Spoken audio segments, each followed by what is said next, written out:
Somewhere in the city, behind glass and concrete and blinds drawn too tight, there's a woman who hasn't truly spoken in weeks. Her mouth still forms sentences in meetings. Her fingers still reply to emails. Her face still moves when the screen demands a smile. But her voice, the one that used to hum while boiling tea, or call out to a friend just because, that voice hasn't been heard in a long time. Maya didn't notice the silence at first. It came like dust, so slow you never realize how much has gathered until you open a window and see the light catch it all. The days bled into one another.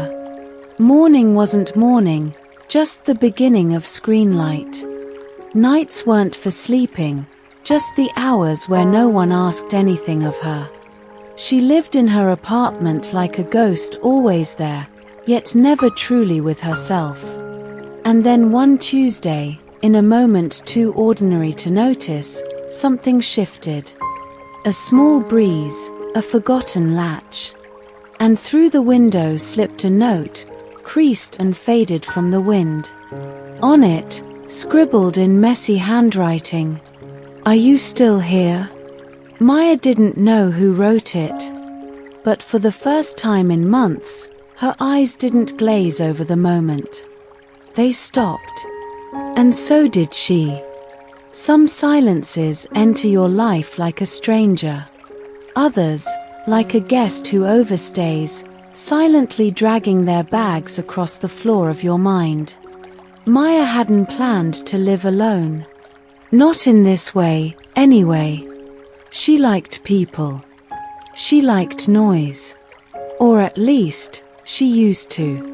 Before everything changed, before headlines began sounding like fiction and ordinary life slipped into a digital fog, Maya lived with the quiet confidence of someone who knew how her next month would look. A calendar of brunches and deadlines, weekend trips and coffee catch-ups. Life was busy, and busy meant full. Busy meant fine. But it had been almost a year since the world stilled. Since the city shut its eyes and asked everyone to stay in place. Since friends stopped visiting, even digitally, their presence slowly fading like a message left on read. And now, the apartment had taken on the tone of that quieter silence that wasn't empty, but saturated. Full of unsaid things. Full of the weight of her own breath.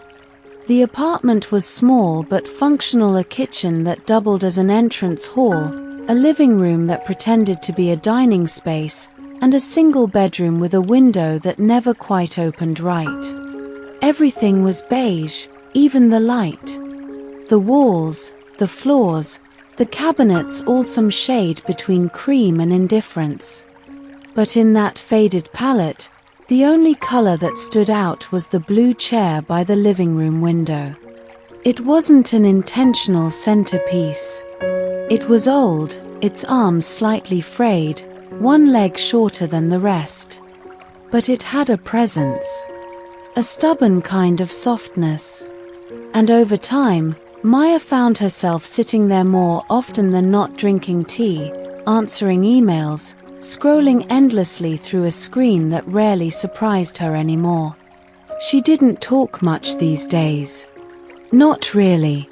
Of course, she still spoke during online meetings, still said thank you to delivery drivers muffled behind masks.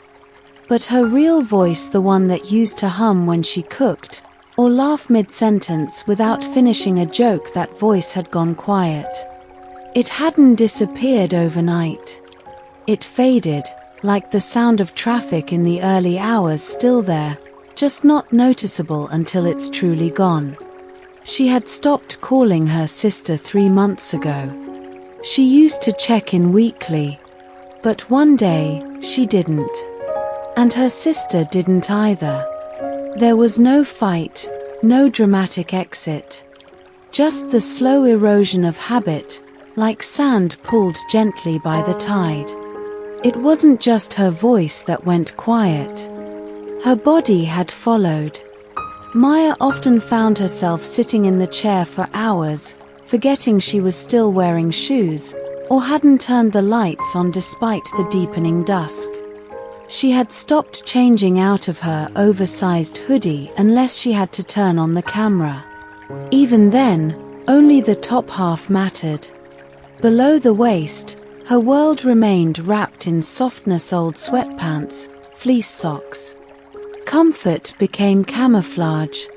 Soothing, but numbing. Some days she would scroll through photos from 2-3 years ago parties, smiles, awkward group selfies, and wonder where those people had gone. Not just the friends, but her. The version of her that still believed in momentum. She rarely cried. That surprised her. She thought grief would be louder. But it was more like fog. Soft. Slow. Relentless. Then came the note. It arrived on a Tuesday morning. She remembers this because she had mistaken the day for Wednesday, and only realized her error when the grocery app reminded her of her Tuesday slot. The note came not in an envelope, not through the door, but in the wind. The window had been cracked open, not enough to invite anything in, but enough to let the apartment breathe. She had forgotten to latch it. And somehow, through that narrow gap, a small piece of folded paper had drifted in and landed near the blue chair.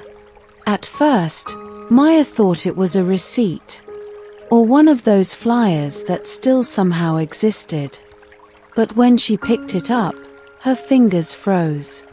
Scrawled in quick, uncertain handwriting. "Are you still here?" That was all. 5 words. 5 words that cracked something open. She read it again. And again. And then sat down in the chair, clutching the paper, unsure why her chest felt tight. She looked outside. No one was there. The building opposite stood like always, faceless, impersonal. No sign of life. No waving hand.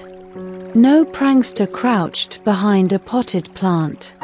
She pressed the note to her lips, not in affection, but to feel something solid. The ink smudged a little. The paper had the scent of outside wind and pavement, distant rain. She tried to speak. "Hello." It came out hoarse, as if unused. She cleared her throat and tried again. "Is someone there?" Still nothing. Not even an echo. Her own voice startled her, like hearing a recording of yourself when you forgot what you sounded like. She didn't know what the note meant, but she knew it was meant for her. She thought of throwing it away, or texting someone about it. But who? Instead, she placed it on the windowsill beside the chair. Carefully. Reverently. Like a question she didn't want answered too quickly. That night, Maya didn't sit in the blue chair. She returned to her bedroom.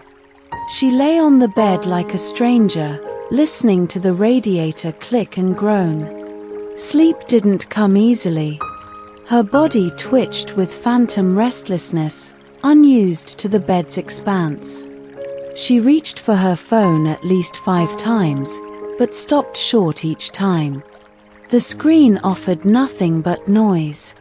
And tonight, she was finally listening to the quiet. The next morning, she woke with the kind of heaviness usually reserved for grief, though nothing in particular had changed. The apartment looked the same. The beige light filtered through the blinds in its usual reluctant way. The kitchen still smelled faintly of old coffee grounds and the citrus-scented cleaner she barely remembered using. But something had shifted. She didn't go to the blue chair first thing, like she normally did. Instead, Maya stood in the middle of the room, unsure of where to begin. Her feet itched to move but didn't know where to go. The space was too familiar and too alien at once, like trying to find meaning in a dream after waking. The note remained where she'd left it. On the windowsill. Still folded. Still quiet. But it pulsed now, not literally, but in the way that something insignificant becomes impossible to ignore once you've noticed it. "Are you still here?" The words replayed in her mind like a song stuck on repeat. She made tea. Not because she wanted it, but because it was something to do. She went through the motions: water, mug, bag, pour. She didn't bother with milk. The ritual mattered more than the taste. She sat on the floor instead of the chair, a strange rebellion, and stared up at the ceiling. "I am," she whispered. There was no answer, of course. But even saying the words out loud was enough to startle her. It had been days since she'd spoken to someone meaningfully. Months, maybe, since someone had asked how she really was, not out of politeness, but out of care. The kind of care that lingers. The kind that listens. She thought about replying to the note. Writing her own message and slipping it out the window. But what would she say? Yes. But I don't know who I am anymore. Yes. But I haven't been here in a long time. Yes. But I'm afraid I've become someone I wouldn't want to meet. The idea stayed with her all day. She tried to work. There were emails to send, invoices to approve, tiny admin tasks that didn't matter and somehow mattered too much. But her focus splintered. She found herself checking the window every 15 minutes, waiting for what, exactly? Another note? A sign? A face? A reason? There was nothing. Just traffic in the distance and the occasional cry of a bird that never landed near her building. That evening, she sat in the blue chair again. But this time, she brought a pen and paper. She stared at the blank page for 20 minutes before writing. "Yes, I'm still here. But I don't know for how much longer." Then she folded it, slowly, neatly. Her fingers trembled slightly from the cold or something deeper, she wasn't sure. She stood by the window, opened it a little wider, and waited for a gust. It didn't come. The air was still, heavy with humidity and indecision. So she placed the note on the outside ledge and weighted it down with a small stone from the windowsill garden she never watered. A single dying succulent leaned toward it, as if to read. And then she waited. Not for an answer. Not really. But for something in herself to respond. That night, sleep came easier. Not like a wave, but like a tide turning quiet, persistent. In her dream, the apartment was full of people. Not loud, not chaotic, just present. Her mother hummed while making soup in the kitchen. Her father read in the corner, glasses halfway down his nose. Old friends lingered on the couch, passing stories like popcorn. And Maya sat in the blue chair, smiling, not saying anything, just listening. When she woke, the apartment was empty again. But the silence was different. Not lonely. Just open. And the note? Gone. The stone remained, but the folded paper had vanished, lifted, perhaps, by the smallest breath of wind in the early dawn. Maya stood at the window for a long time. She didn't cry. She didn't panic. She simply felt something. Not sadness. Not relief. Just that strange ache of being alive, aware of time passing through your hands like fine dust. Maybe someone had found her message. Or maybe the city had swallowed it whole. Either way, for the first time in a long time, she felt like she existed outside of her own mind. Like she had left a mark. Even if only a whisper. It took Maya nearly 15 minutes to decide which pair of shoes to wear. Not because the weather demanded a choice. It was cool, dry, the kind of mild Los Angeles morning that didn't ask for much. But standing at the door, one hand on the knob, she stared down at the two pairs on the floor like they were clues in a puzzle she couldn't solve. The tan flats meant ease, invisibility. The black boots meant protection. Distance. She chose the boots. They made a sharper sound on the pavement, deliberate, audible, present. And today, for reasons she didn't entirely understand, Maya wanted to be felt, even if just through the echo of her steps. It had been 5 days since she placed the note on the window. No reply had come. No second note, no knock, no sign. Just the slow certainty of time passing, of groceries depleting, of laundry accumulating. The world didn't pause for a woman grieving quietly in an apartment. So she made a list. Not an emotional breakthrough. Not a meditation plan. A simple, mundane, ink on paper grocery list. Almond milk. Eggs. Spinach. Oatmeal. Granola. Bananas. Maybe bread. Not the healthy kind, the kind with too much crust and no nutritional value, just comfort. The corner market was a 7-minute walk from her building. 8 if she hesitated at the crosswalk. 10 if she decided to loop around to avoid the one intersection where the homeless woman sat with a sign that said, "I used to teach math." Maya wasn't proud of avoiding her. But she wasn't ready to look her in the eye either. Today, though, she walked the usual way. Past the mural of butterflies on the old bakery wall, past the bus stop where no one ever sat, past the dry cleaners with the broken neon sign that still flickered open even on holidays. And there she was, the math teacher. Same spot. Same cardboard sign. Same expression that refused to beg. Maya didn't stop. But she slowed. Their eyes met for half a second. Long enough for recognition. Not of each other specifically, but of something shared. The tired ache of trying to be okay in a world that didn't wait for you to catch up. In the store, she moved through the aisles like a ghost. She picked up a can of chickpeas, stared at it for too long, put it back. She debated cereal brands like it mattered. She walked past the freezer section just to feel the cold. At the checkout, the young man at the register, maybe 19, maybe 20, asked her, "How's your day going?" He said it with a smile that wasn't fake, just automatic.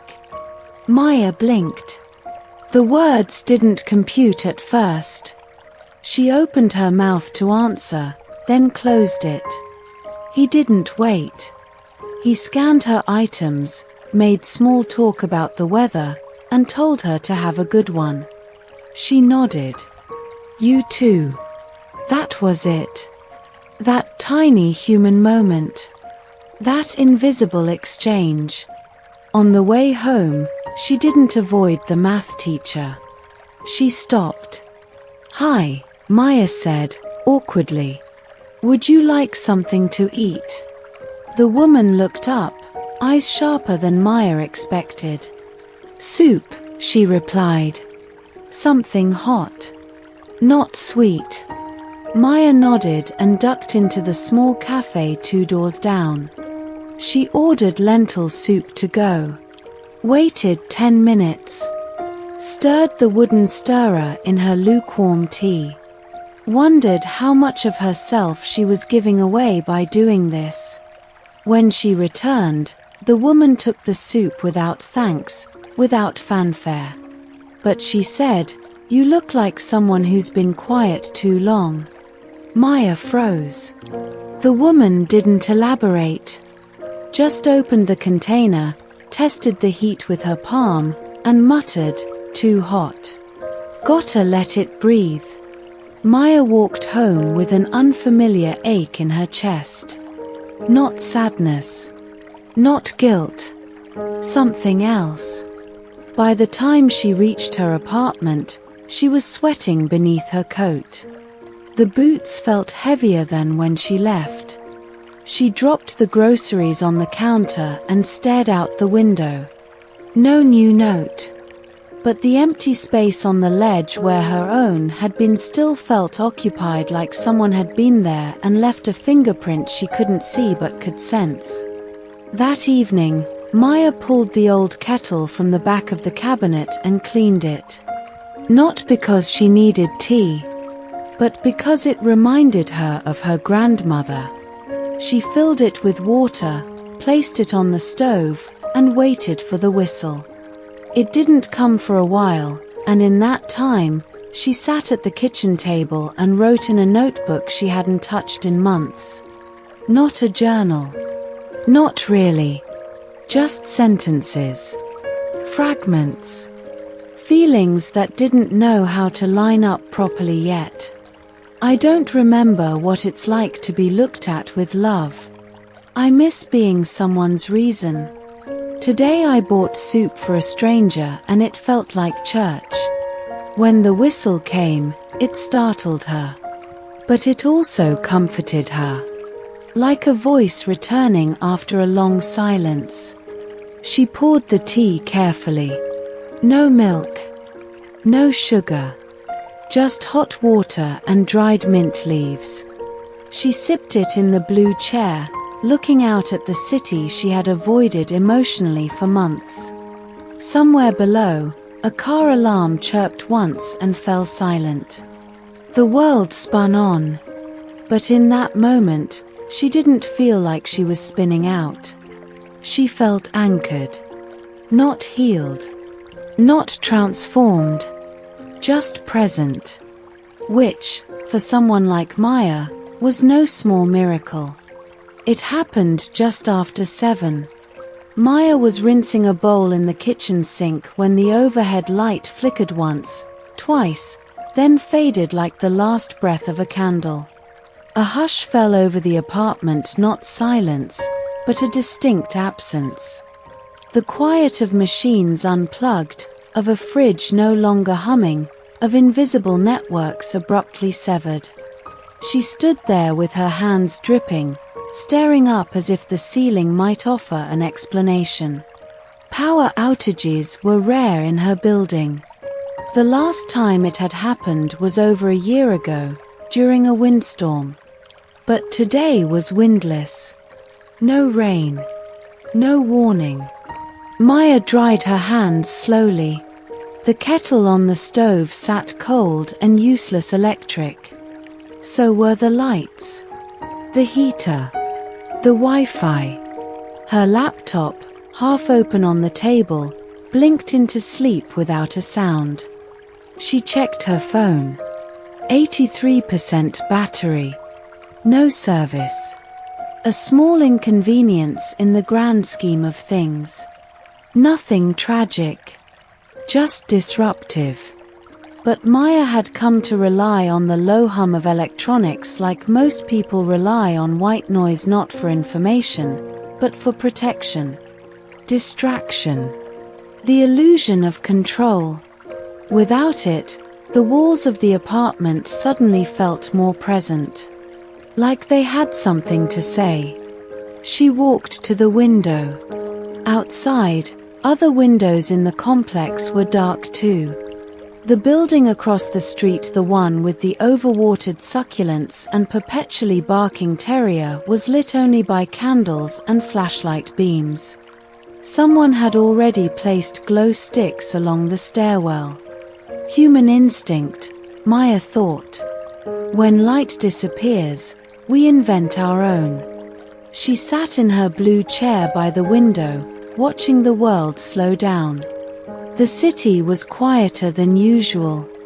No TVs flickering through windows. No distant bass from someone's late-night playlist. Just the muted conversations of neighbors, louder now without walls to muffle them.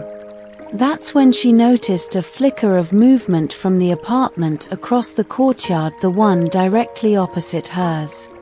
The curtain twitched. Then a face appeared. A man probably in his 40s, slightly disheveled, with a flashlight in one hand and what looked like a piece of bread in the other. He looked right at her. Not past her. Not through her. At her. And smiled. Maya instinctively looked away. Then, as if embarrassed by her own reaction, she looked back, but he was gone.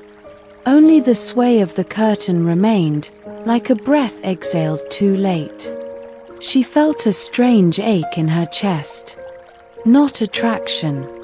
Not even curiosity. Just contact. A wordless acknowledgement between two people who, for whatever reason, were both awake in the dark. She made her way to the kitchen and lit a candle. The flame trembled but held. She thought about cooking, but the stove was electric. She thought about reading, but her phone screen felt too artificial in the candlelight. She stood in the middle of her apartment and realized she didn't know what to do with herself. When was the last time she had been bored? Not the scrolling, passive kind of boredom that came from too much choice. But true boredom, the kind that demands stillness, that draws attention inward, into the parts of ourselves we usually avoid. She walked to the bookshelf and pulled down a random volume, a poetry collection someone had given her years ago. Untouched. The spine uncracked. She sat in the blue chair and opened to a random page. Some nights, the quiet is not absence but intimacy. A room speaking back to you. Your heartbeat, the only applause. She closed the book and sat with those lines. She didn't know the poet. Didn't remember receiving the book. But the words landed softly, like a hand on the shoulder. A soft knock startled her. Not her door. The front door of her building, 3 rapid knocks and a pause. Then again. She wasn't expecting anyone. No one ever came by without warning, and even then, most texted first. Another knock. Louder now. She hesitated. Then, grabbing the candle, she moved cautiously toward the hallway. As she approached the front door, she heard voices outside, muffled, indistinct. Power's out everywhere. Could be a blown transformer. They said maybe a couple hours. She opened the door a crack and peered into the hallway. 3 neighbors stood gathered around the stairwell, each holding a different form of light, one with a camping lantern, another with a phone flashlight, and one older woman with an actual oil lamp.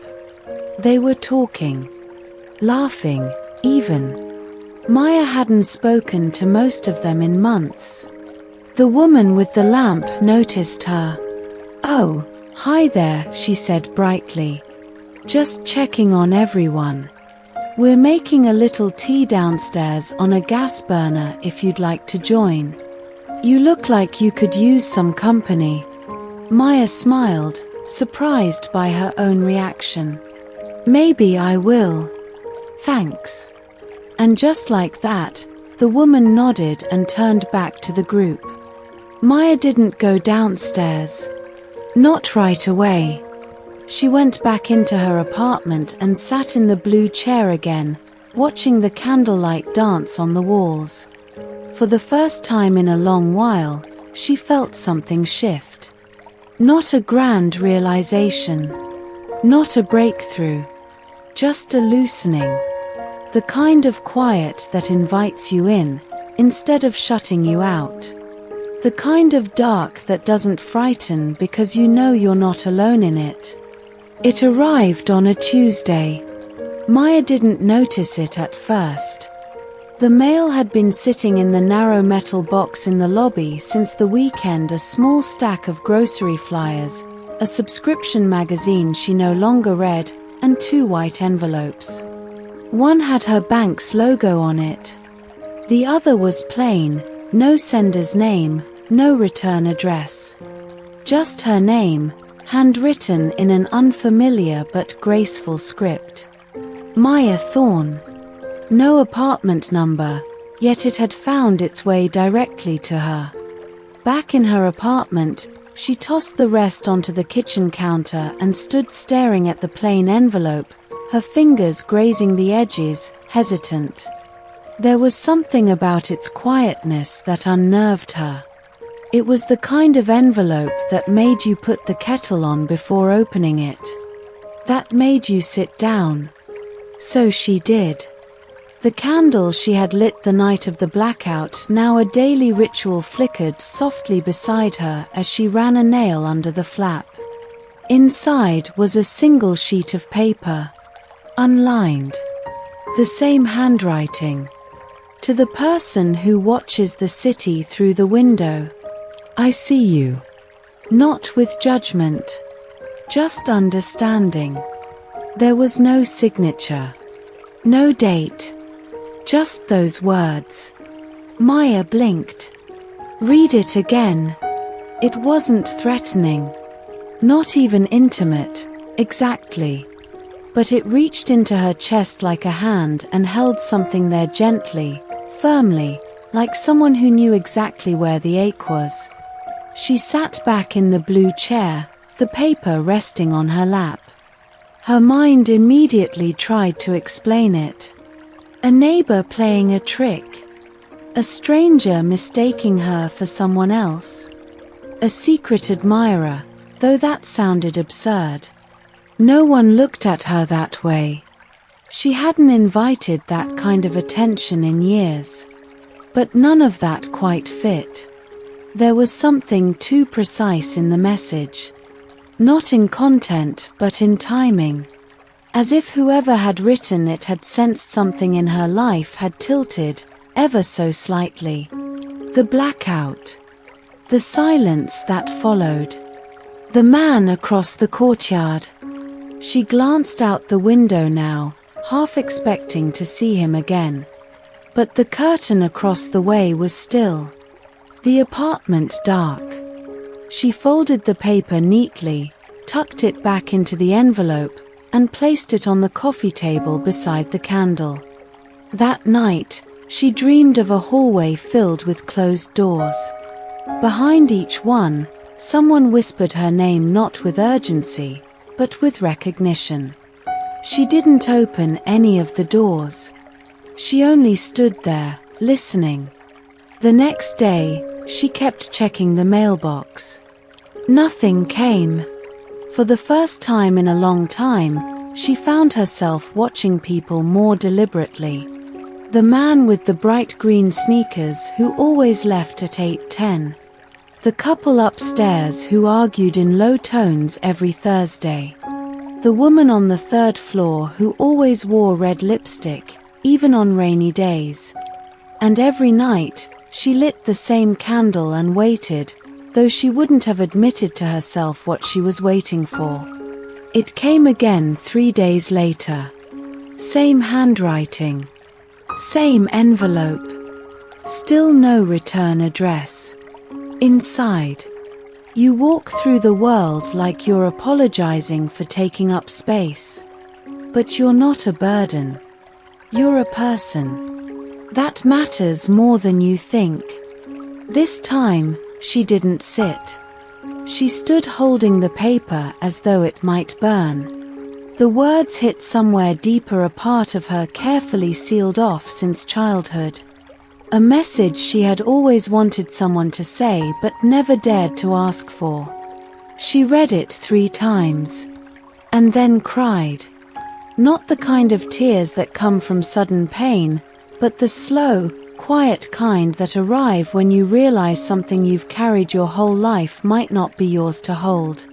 Maya began to write back. At first, just in her journal. Then, on blank sheets of paper. She didn't know who she was writing to, a stranger, a neighbor, a mirror version of herself, but she wrote anyway. Sometimes I forget I exist outside of other people's needs, she wrote. I forget that I, too, am allowed to want.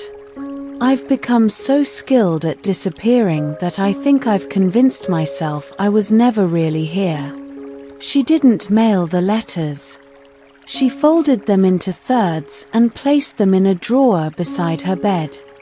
But something shifted just by putting those words on paper. Like she was allowing herself to take up space again, one line at a time. A week later, the third letter came. This one arrived not in her mailbox, but slipped under her apartment door. She found it after her morning coffee, folded carefully on the floor just past the welcome mat. No envelope this time. Just a page. There's a kind of courage in softness. In still being gentle with the world after it's been cruel to you. I hope you don't lose that part of yourself even if you don't always see it. Maya sat down slowly. The blue chair seemed to hold her more completely now. As though it, too, was beginning to understand her weight, not just her physical presence, but everything she carried.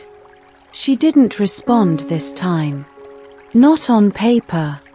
But that evening, she left her apartment and walked 2 blocks to the park. She sat on a bench under a tree and watched the world move slowly, awkwardly, beautifully. She noticed a boy chasing pigeons, a woman feeding them crumbs from a torn muffin. A man with a saxophone playing notes that didn't quite form a song, but still managed to make people stop. She let herself be part of it. Not a visitor.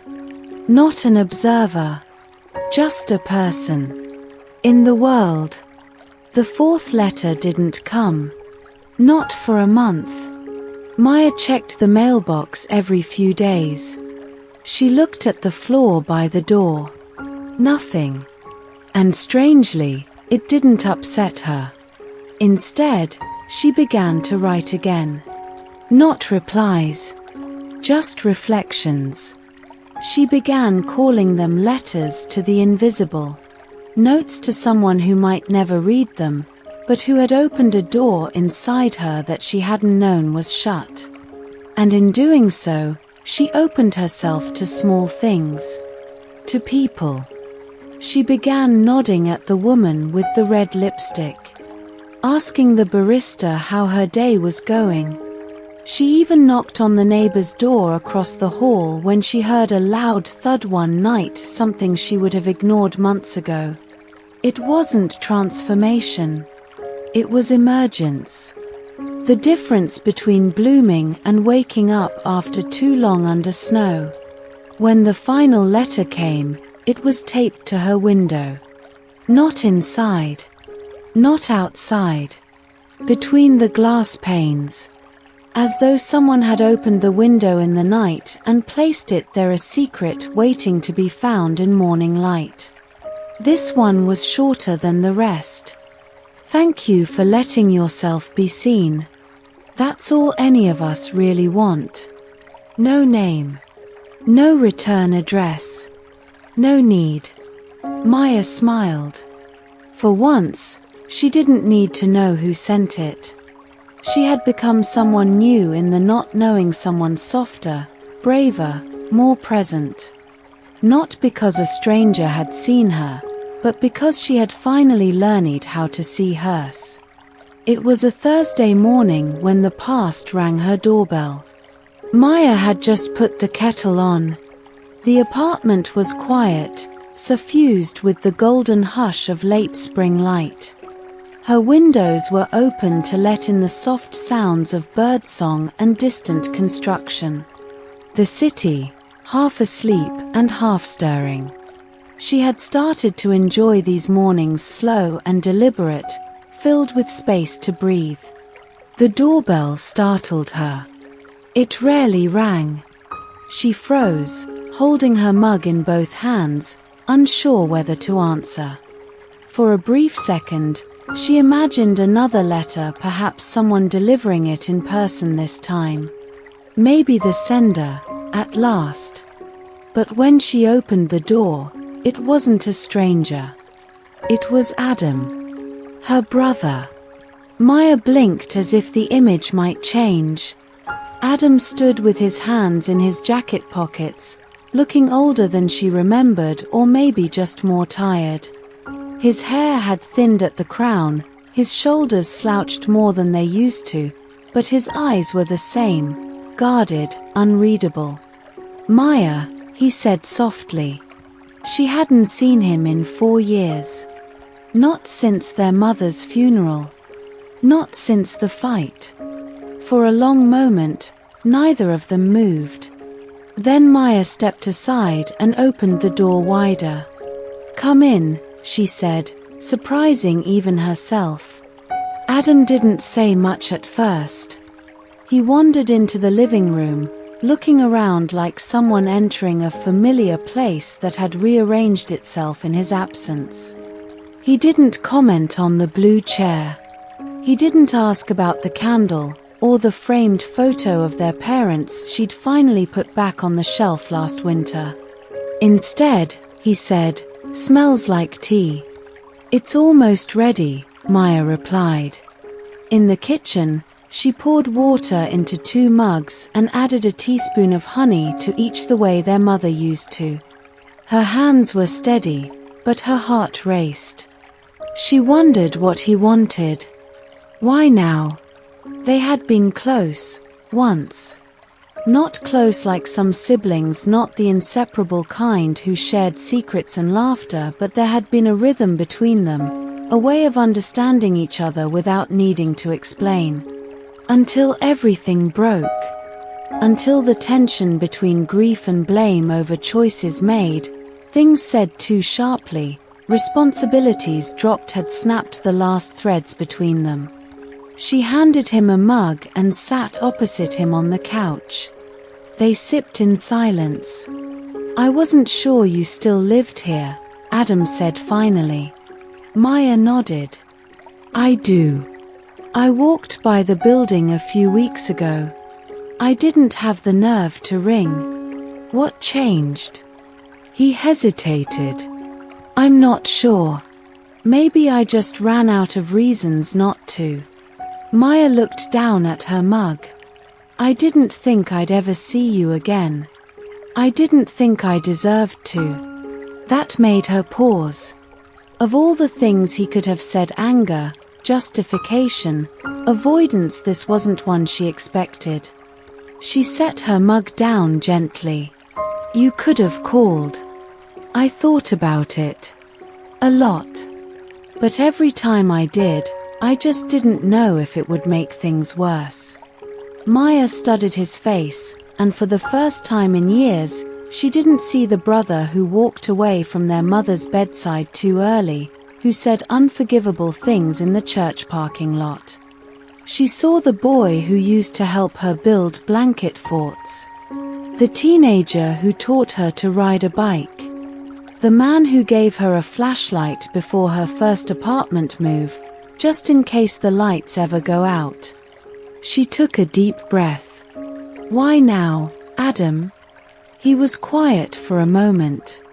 Then he reached into his coat pocket and pulled out a folded piece of paper.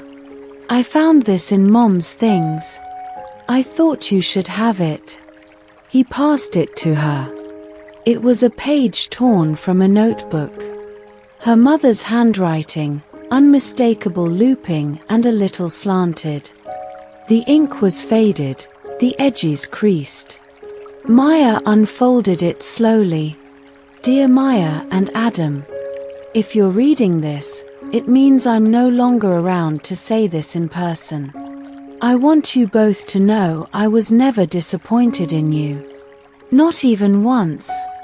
I watched you become different people, and that's exactly what you were meant to do. I never wanted you to be the same. I just wanted you to find your way back to each other. Life is shorter than we think. But it's long enough to heal, if we let it be. Be kind. Forgive each other. Love. Mom. Maya stared at the letter. Her throat tightened. The candle flickered beside her. The silence in the room pressed inward, dense with unsaid things. When she finally looked up, Adam's eyes were wet. I found it last month, he said. It was inside a box I didn't remember packing. Maya placed the letter on the coffee table between them, beside the envelope she had kept for weeks. 2 messages from invisible hands. One from someone long gone. One from someone who never signed their name. Both had opened something in her. I think I needed this, she whispered. I did too, Adam replied. They spent the rest of the morning talking. Not about the past, not exactly. They didn't rehash every detail, didn't apologize for every bruise. But they spoke in fragments, in sideways sentences. About their mother's humming when she cooked. About the way she would stare at the sky before it rained. About the cassette tapes they used to listen to in the car. They laughed, once. A short, cautious laugh that surprised them both. And when Adam stood to leave, Maya didn't feel the urge to ask him to stay, but neither did she feel the urge to push him away. Will I see you again? She asked. Adam paused at the door. I hope so, he said. And for the first time in a very long time, Maya believed him. That night, she sat in the blue chair with the letter in her hands. She read it again. Slowly. Then she placed it next to the others, the anonymous notes, her own unsent letters. She didn't need to know who had sent the others. In some way, they had all come from the same place, a world where people are quietly watching each other, quietly hoping for someone to notice, someone to say, I see you. Maya looked out the window. The city pulsed with quiet life. Someone, somewhere, was lighting a candle, opening a letter, knocking on a door after too long. And in that thought, she felt a thread, fragile, invisible, connecting her to the world again. This time, it didn't feel scary. It felt like home. The morning after Adam's visit, Maya sat in the blue chair longer than usual. She wasn't reading. Wasn't writing. Just sitting still and quiet as the city exhaled around her. The sky was a soft grey, the kind that made everything feel closer. Time passed differently on days like this, stretched like fog, blurred around the edges. Her mother's letter sat on the coffee table, carefully folded. Maya hadn't moved it since last night. She kept glancing at it, not to read it again, but to remind herself that it was real. That those words had waited, patient and quiet, for the right moment. And now they were with her. A different kind of silence filled the apartment that morning, not empty, not aching. Just open. That was when she remembered the piano. It wasn't her piano. It had been her mother's. Or more accurately, a gift from her mother's first teaching paycheck, a second-hand upright, modest and chipped at the edges, but cherished. When Maya was 10, her mother had tried to teach her. They didn't have formal lessons. No sheet music. Just fingers on keys, slowly tracing familiar melodies by ear. Maya had hated it. Not because of the music, but because of how her mother watched her. So carefully. so expectantly. It felt like too much weight. Like every wrong note was a failure to be understood. Eventually, Maya asked to stop. Her mother didn't insist. The piano had stayed in the apartment ever since, quietly aging in the corner of the living room like a witness, a piece of the house that seemed to observe more than it expressed. That morning, for the first time in years, Maya approached it. She lifted the cover. The keys were dusty, slightly yellowed. One or two stuck when pressed. But the sound that emerged, soft, hesitant, still carried something inside it. Something old. Something gentle. Maya sat down on the bench. Her fingers hovered. She didn't know what to play. Didn't remember any of the songs her mother had shown her. But she didn't need to. She pressed one key, then another. A third. Let the notes float and fall, uneven and imperfect. She wasn't trying to create music. She was trying to listen. The next day, she did it again. And the next. It became a morning ritual. Just a few minutes, no structure, no rules. Sometimes she repeated the same 3 notes. Sometimes she wandered further. Sometimes she just pressed the lowest key and let it ring. She didn't tell anyone. Didn't post about it. Didn't record it. It wasn't for anyone else. One morning, she found herself humming. It startled her, like her voice had decided on its own to join in. The sound was quiet, barely there, but real. That was when she remembered the cassette tape.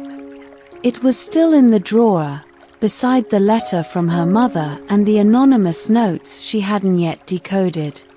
She retrieved the old tape recorder, inserted the cassette, and pressed play. At first, just static. Then, the soft, hesitant notes of a piano. A melody. Simple, unadorned.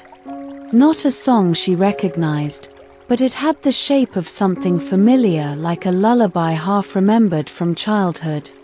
There were pauses, missed notes, the occasional background sound, a bird outside, a passing car. And then, her mother's voice. Not speaking. Humming. Maya froze. The sound was so intimate, so close. Her mother's voice, a soft alto, warm with age, moved through the melody with care. It wasn't for performance. It wasn't even for remembering. It was for presence. Maya closed her eyes. She could picture it, her mother at the piano, perhaps late at night, sitting in her robe, humming to no one in particular. Or maybe to herself. Or maybe somehow to Maya. The tape ended with a click. Maya didn't move. She stayed at the piano for a long time that morning, her fingers tracing the edge of the keys like braille. Later that week, she found a beginner's piano book at a second-hand store. The cover was peeling, and the notes inside had been annotated by someone else, a child, probably with stars and smiley faces and little drawings in the margins. Maya brought it home. She started practicing a simple tune, Twinkle, Twinkle, of all things. She played it slowly, deliberately. Not because it was challenging, but because she wanted to understand how sound moved. How space lived between notes. She made mistakes. Sometimes she laughed. Once, she cried. Not because of a memory, but because of how deeply the act of learning something again, as an adult, made her feel connected to life. It wasn't about skill. It was about presence. About giving her attention to something that asked nothing in return. One afternoon, a neighbor knocked on her door. "Sorry," the woman said, smiling. "I didn't mean to disturb you. I just heard the music. It was really nice." Maya blinked. "You could hear it?" "Only a little. Through the hallway. It made me stop. I just wanted to say thank you." It was such a small exchange, barely a minute. But after the door closed again, Maya sat back down at the piano and played a few more notes. This time, something new stirred inside her. Not performance. Not exposure. But connection. She thought of all the ways people had tried to reach her over the past few months, through letters, through silence, through unannounced visits. And now, perhaps, she was reaching back. That night, she wrote a letter. She didn't know to whom. She didn't sign it. Just a few lines. "Today, I played a song I used to hate. And I didn't hate it anymore." I think healing is like that. You return to the things you once avoided, and you see them differently. Not because the thing changed, but because you did. She left it in the hallway. Folded, quiet. A message for a stranger, like the ones she once found. And the next morning, it was gone. It started with the mailman. A Thursday morning. Late March. The sun was soft and low, casting thin golden lines across the wooden floorboards. Maya had just finished her coffee and sat curled in the blue chair, the piano still quiet from the day before. Through the window, she saw him. Not for the first time. But maybe for the first time, really. He was older, in his late 50s perhaps, with a slight limp that he balanced with a practiced ease. His uniform was crisp, but his eyes were always tired, not in a defeated way, but in the way people look when they've seen too much weather. He stopped in front of her building, bent slightly under the weight of a messenger bag, and reached into the metal mailbox cluster. One by one, he slipped letters inside. No rush. No routine haste. Just methodical motion, like he knew each name, each story, and treated them like small sacred things. When he looked up, their eyes met. Maya didn't look away. She nodded. He didn't smile, but his eyes softened just enough to be noticed. Then he tipped his cap and moved on. It was a 2-second moment. But it lingered. Later that day, she sat by the window again. She watched the people walking dogs, pushing strollers, talking on phones. She noticed how they all seemed to move around each other without really looking. Like dancers without eye contact, choreographed but disconnected. She wondered how many had glanced at her window and kept walking. She wondered how many she had done that to herself. She started to keep a small notebook on the side table, not to journal, but to make lists. Not of tasks. Of people. Wednesday. Young man in hoodie who dropped his coffee lid. Girl on skateboard with green headphones. Woman with pink hair who waved at a baby. Thursday. Mailman. Man with sunflower in plastic bag. Teenagers with matching backpacks, laughing hard. She didn't know why she did it. But each time she wrote someone down, it felt like acknowledging them made them a little more real. And in turn, it made her a little more real too. One afternoon, a boy stopped in front of her window. He was maybe 10, with curly hair and oversized shoes. He had a piece of chalk in one hand, a quiet determination on his face. He looked up at her, uncertain. She didn't move. Then slowly he crouched and began to draw on the sidewalk. A star. A heart. A crooked sun. Maya watched silently. She felt the strangest urge to open the window, to say something, but she didn't want to disturb the moment. When he finished, he looked up again. She smiled. He smiled back. Then he ran off. The drawing stayed for 3 days before the rain came. Maya sat with it as long as she could, watching how the lines softened, how the colors blurred, until it became something abstract and quiet and gone. One night, the lights went out. A transformer issue in the neighborhood, the whole block darkened around 8 p.m. Maya sat in the kitchen with a candle, the silence somehow heavier without the hum of electricity. And then a song. From an open window across the street. Someone was playing guitar.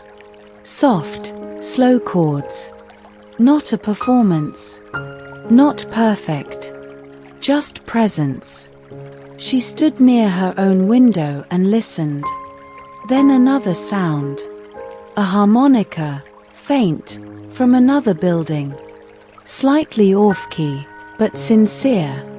Within minutes, the street came alive quietly. A violin joined in, tentative. Someone tapped a rhythm against a balcony railing. And Maya, without thinking, walked to the piano. She opened the lid and pressed a single note. Then another. And slowly, carefully, joined the unseen orchestra. No one was in sync. No one was watching. But for a few minutes, the neighborhood, often silent, rushed, indifferent, breathed together.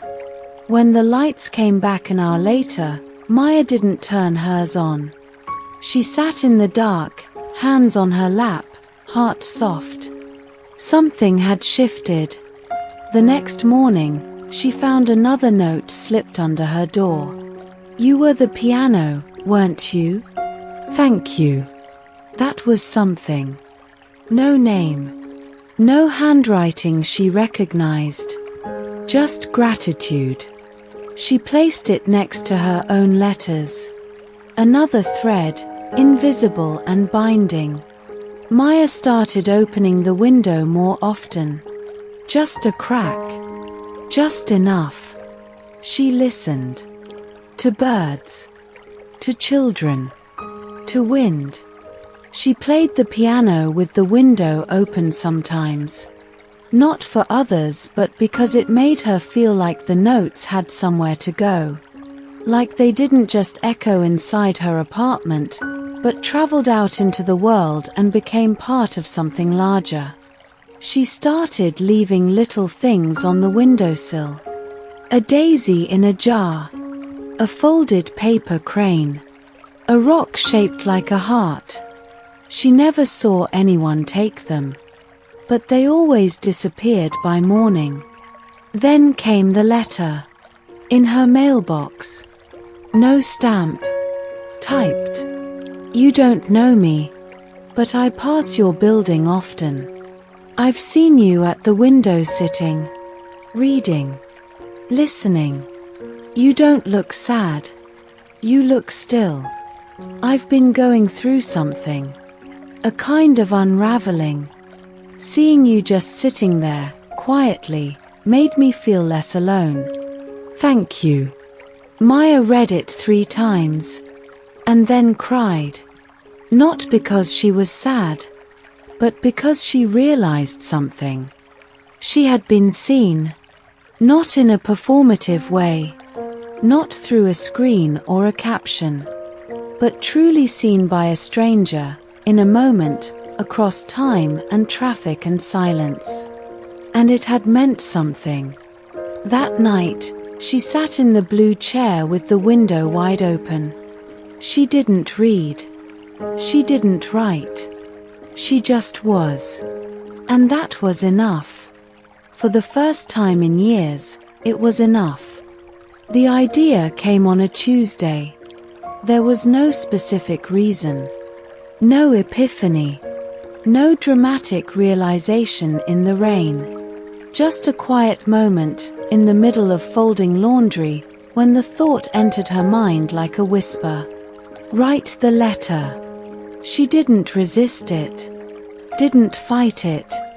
She simply put the half-folded shirt back in the basket, sat at the kitchen table, and reached for a blank piece of paper. No laptop. No notes app. Just pen and paper. Old-fashioned, intimate, slow. She stared at the page for a long time. And then, with a breath, began. Dear Mom, I don't even know where to begin. Maybe with the truth, I'm sorry. Not for anything specific. Just for all the times I didn't show up. For the silences I filled with distance instead of listening. For assuming I knew you, when I really only knew the version of you I carried in my head. Her hand trembled. She hadn't planned this to be to her mother. She hadn't planned anything. But somehow, her hand had known before her heart did. I remember the way you used to stand at the sink, staring out the window while you washed dishes. I always thought you looked so far away, like you were somewhere else. I used to wonder if you were bored or sad. Now I know that look. I wear it myself. It's the look of someone holding everything in place. She paused, looked out the window. The light was soft, mid-afternoon gold. The piano was quiet. The blue chair, empty for now, sat like a patient witness. I think you tried your best with me. That's the thing that breaks me most. You tried. I just didn't know how to receive it. I needed love to sound like comfort and feel like warmth. You gave me stability, routines, steadiness. I didn't recognize those as love back then. But I do now. The pen moved slower now. Every word felt like an excavation. Not of grief but of misunderstanding. Of years lost in the spaces between intention and perception. I used to think you didn't say much because you didn't feel much. But maybe you were just full of things you didn't know how to say. Maybe your silence was your strength. Maybe you were afraid your voice wouldn't be enough. I feel that now. Often. She wiped a tear with the back of her hand. The paper was getting soft in one corner, ink threatening to blur. She kept writing. There were so many things I wish I had asked you. What your favorite season was. Whether you had dreams you gave up. What it felt like to raise me alone. If you were ever in love after Dad. What you thought about at night when you couldn't sleep. What you feared. What you hoped for. If you ever felt seen. If you were proud of me. If you ever truly forgave me for leaving the way I did. The last sentence hurt to write. It had haunted her for years. She had left after a fight. A stupid, petty fight. She thought it would be temporary. That she'd call. Apologize. But life had a way of filling silence with noise. And then her mother got sick. And then it was too late. I never told you that I kept the blue chair. That I sit in it almost every day. That it's become a kind of altar not for worship, but for reflection. It's the one place where I feel closest to you. I think you would like that. Or maybe not. You never liked being fussed over. But still. I like to think some part of you sits with me there. She stopped writing. Folded the letter. Not because it was finished. But because it had said enough. And maybe that's all any letter needs to do, say enough to touch the silence. She didn't put it in an envelope, didn't hide it in a drawer. She walked to the window, slid it open, and let the wind carry it just a little before pinning it under the jar that held the daisy. Not for anyone else to read. Just to let it breathe. To let it exist in the air that once held her mother's voice. That evening, Maya sat in the blue chair with a cup of chamomile tea. She didn't read. She didn't play the piano. She just sat. The letter had shifted something. It didn't take the pain away, but it made it softer, less sharp, like a scar that no longer stung to touch. She thought of all the words we never say, not because we don't want to, but because we think there will be time, or because we're afraid, or because we don't know how. And sometimes, we carry those unsaid things like stones in our pockets weighing us down, silently, until one day, we choose to let one go. Not to forget, but to remember differently. Before going to bed, Maya stood by the window once more. The night was quiet, the street empty. She looked down at the letter, now fluttering gently in the breeze, and whispered, almost inaudibly, "Thank you." She wasn't sure who she was thanking, but it didn't matter. Some words don't need a recipient, only a release. It was a Friday when he knocked on her door. Not the postman, not a neighbor, but someone Maya had not seen in almost 5 years. He stood there, slightly taller than she remembered, with more grey in his hair and less certainty in his eyes. "Hi," he said. She blinked. "Noah." He smiled tentatively. "Yeah. It's been a while." Noah. Her ex. Not a dramatic ex. Not a love-wrecked, scorched earth breakup. Just someone she once loved, and slowly grew apart from. They had parted like people do when life pulls in opposite directions. No fights, no betrayals, just quiet fatigue, emotional drift. She hadn't heard from him since her mother's funeral. Even then, it was just a card. No phone call, no visit. Now here he was, standing in the hallway of her apartment building, like a ghost she forgot to mourn. "I was in town," he said, after an awkward silence. "And I heard from Sarah that you were back, that you were staying in your mom's place." Sarah, a mutual friend, probably the only bridge left between their worlds. Maya nodded, still holding the door like a shield. "I hope it's okay that I came," he added. "I wasn't sure if I should." Another silence. She realized she hadn't moved or spoken. Then, finally, "Do you want some tea?" They sat in the kitchen. It was strange how normal it felt. And how not. He looked around.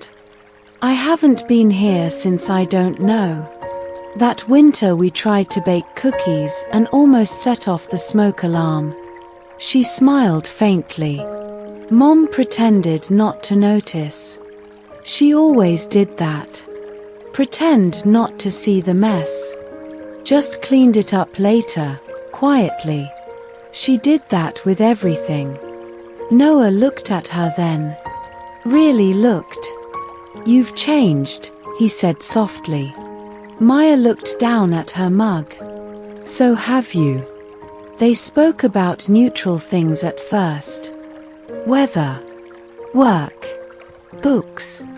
The kind of conversation people have when trying not to stir still waters. But eventually, inevitably, the stillness broke. "I heard about your mom," he said. I'm sorry I didn't come. I should have. Maya didn't answer right away. It's okay, she said finally. I wouldn't have known what to say either. That's no excuse. No, she agreed. But it's human. He hesitated. Then, I never knew how close you two really were. You didn't talk about her much. We weren't close. Not in the way people expect. She paused. I think we were. Parallel. Two people orbiting each other, always within reach, but never quite touching. That sounds lonely. It was. But also safe. Noah's eyes softened. I get that. Maya looked at him. Really looked. And for the first time in years, she wondered not what they lost, but what they never understood. Why did you leave? She asked suddenly. The question surprised them both. Noah leaned back. I think.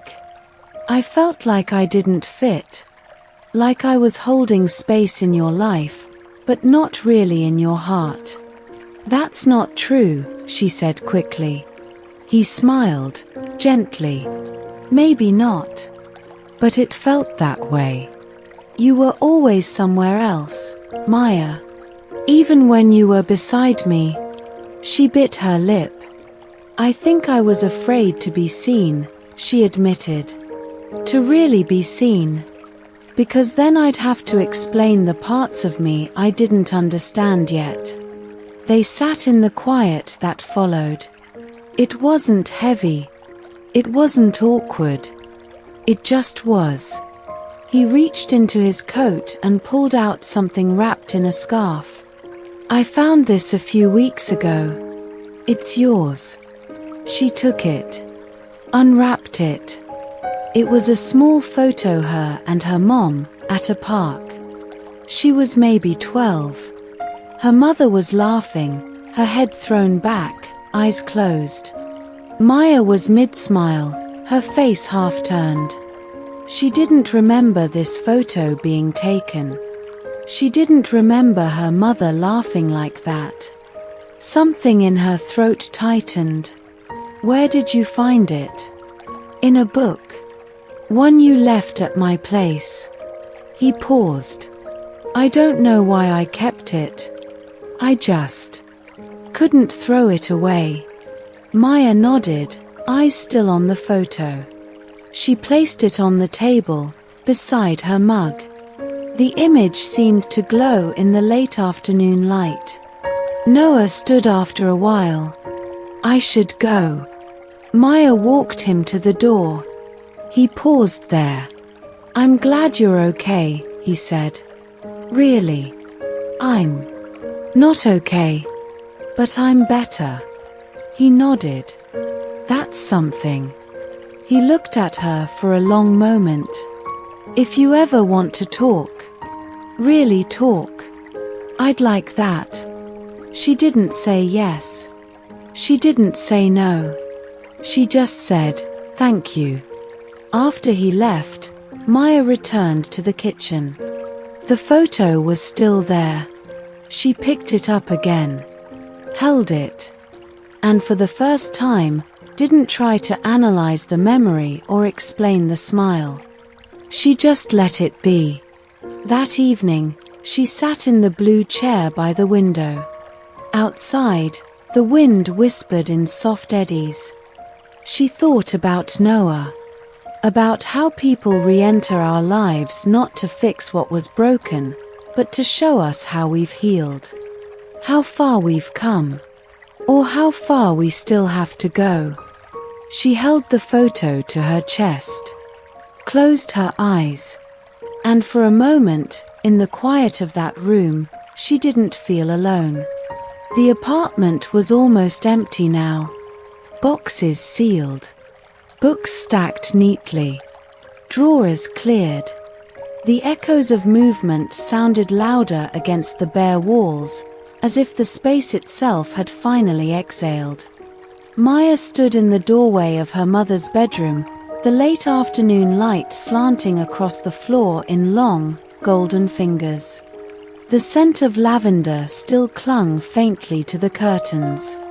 The closet door was slightly ajar, revealing one empty hanger swinging slowly, as if waving a goodbye no one had the courage to say. She had packed almost everything. Almost. Except for the blue chair. And the small photograph. And the feeling. That strange, complex feeling that something had changed, not the walls, not the air, not the view, but something deep within her. That morning, she had opened the final drawer in her mother's nightstand. Inside was a tiny envelope with her name written in her mother's handwriting, delicate, precise, and steady, just like the woman herself. It was not a letter. Just a sentence, written on a torn page from an old calendar. Some things are meant to be carried, not left behind.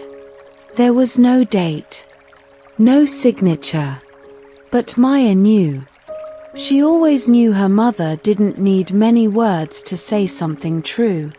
She had sat with that sentence for hours, letting it settle into the corners of her mind like sunlight pooling at the edge of a windowsill. She thought of the people she had loved. The ones who had stayed.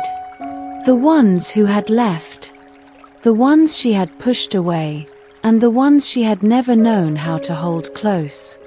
She thought of the silences between her and her mother not as failures, but as quiet languages they had both spoken. Maybe love didn't always need volume. Maybe presence, in its quietest form, was enough. The real estate agent had called twice. Left a voicemail, just checking if you've decided. No pressure, but the listing is ready whenever you are. Maya hadn't called back yet. It wasn't because she didn't know what to say. It was because, for the first time, she wanted to listen a little longer. To the space. To herself.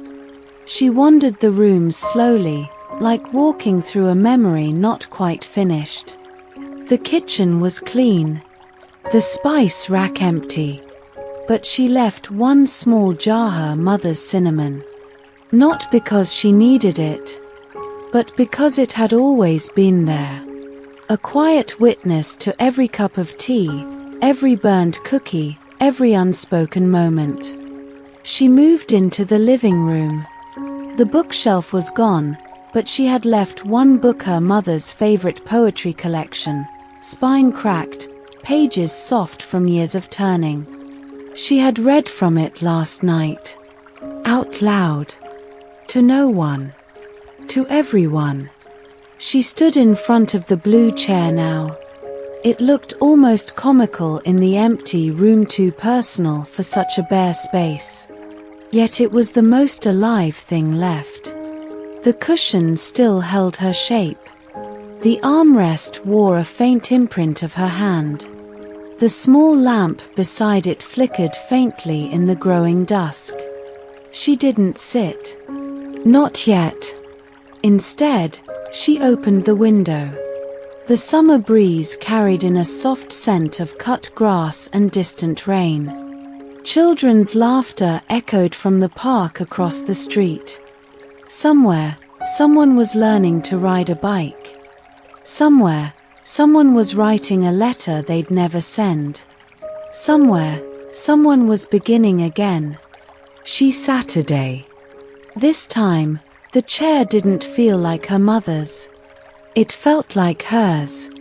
She thought of the photo her and her mother in the park, caught in a moment of joy neither of them remembered clearly. She had placed it in a small frame now. It sat on the windowsill, watching the world with quiet grace. She thought of Noah, of his visit, of the way people reappear just when we're ready to see them differently. Of the way goodbyes can take years to say. Of the way forgiveness is never a single act, but a practice. She closed her eyes. In the quiet, she didn't feel like someone who had lost. She felt like someone who had learned how to hold. Not tightly, but gently. Like that photograph. Like a memory that breathes. The phone rang again. She let it go to voicemail. Not because she was avoiding, but because some decisions deserve silence before answers. Later, as the sky turned from gold to blue to velvet, Maya stood once more. She walked the apartment slowly, one last time. She whispered a thank you to the walls, to the shadows, to the small echoes of a life lived not perfectly, but honestly. She turned off the lights, room by room, until only the window remained glowing. And the chair. And her. She didn't lock the door behind her. Just closed it. Softly. As if not to wake something still sleeping. Outside, the city pulsed with life. Strangers brushed past. A bus rumbled by. Maya stood at the edge of the sidewalk, suitcase in hand, then looked up. The building stood behind her not as a place of grief, but as a place she had learned to return to herself. She smiled. Not because everything was okay, but because it didn't need to be. She walked forward. Into the dusk. Into whatever came next. And the blue chair stayed behind. Waiting. Not as a monument to what was lost, but as a quiet witness to what was found.